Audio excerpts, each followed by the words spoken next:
ഇപ്പോൾ കൂടുതലായിട്ടും കല്യാണം കഴിഞ്ഞ ആളുകളിലാണ് രഹസ്യ പ്രണയങ്ങൾ കൂടുതലായിട്ട് കണ്ടുവരുന്നത്. കൗൺസിലിങ്ങിന് വന്നിരുന്ന ഒരു ക്ലയന്റ് എന്നോട് പറഞ്ഞൊരു കാര്യമാണ്, മാം എനിക്ക് എക്സ് ആയിട്ടുള്ളൊരു റിലേഷൻഷിപ്പ് ഉണ്ട്, അത് ഞാൻ ഇപ്പോഴും എൻ്റെ ഹസ്ബൻഡ് അറിയാതെ മെയിൻറ്റെയിൻ ചെയ്യുന്നുണ്ട്. ഇവിടെ സ്ട്രൈക്ക് ചെയ്തൊരു കാര്യം എന്ന് പറയുന്നത്, ഹസ്ബൻഡ് അറിയാതെയാണ് ഇവർ ഈ റിലേഷൻ മെയിൻറ്റെയിൻ ചെയ്ത് കൊണ്ടുപോകുന്നത്.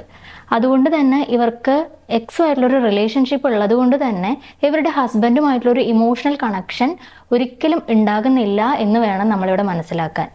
സോ നമ്മളൊരു എക്സ്ട്രാ റിലേഷൻഷിപ്പ് നമ്മുടെ ലൈഫിൽ നമ്മൾ മെയിൻറ്റെയിൻ ചെയ്ത് കൊണ്ടുപോവുകയാണെന്നുണ്ടെങ്കിൽ നമുക്കൊരിക്കലും നമ്മുടെ പാർട്ട്ണറുമായിട്ടൊരു ഇമോഷണൽ കണക്ഷൻ മെയിൻറ്റെയിൻ ചെയ്യാൻ വേണ്ടിയിട്ട് സാധിക്കില്ല. അതുകൊണ്ട് നമ്മൾ ശ്രദ്ധിക്കേണ്ട ഒരു കാര്യമുണ്ട്, നമ്മുടെ ലൈഫിലേക്ക് മൂന്നാമതൊരാളെ നമ്മുടെ ഹസ്ബൻഡോ നമ്മുടെ വൈഫോ അറിയാതെ കൊണ്ടുവരികയാണ് എന്നുണ്ടെങ്കിൽ നമ്മുടെ റിലേഷൻഷിപ്പ് എന്തായാലും തകരാൻ അത് കാരണമാക്കും. ഇവർക്ക് ഈ രഹസ്യ പ്രണയം ഉള്ളത് കൊണ്ട് തന്നെ ഹസ്ബൻഡ് ആണെങ്കിലും വൈഫാണെങ്കിലും ഇനി എത്രത്തോളം സ്നേഹിച്ചാലും ഈ തേർഡ് പേഴ്സൺ അവിടെ നിൽക്കുന്നത് കൊണ്ട് അവർ ആ സ്നേഹിക്കുന്നതിൻ്റെ ഇൻറ്റൻസിറ്റി ഒരിക്കലും മനസ്സിലാക്കാൻ വേണ്ടിയിട്ട് പാർട്ട്ണറിന് സാധിക്കില്ല. അതുകൊണ്ട് രഹസ്യ പ്രണയത്തിലേക്ക് നമുക്ക് പോകാം, പക്ഷെ അത് ചതിയാണെന്ന് നമ്മൾ ഓർക്കുക.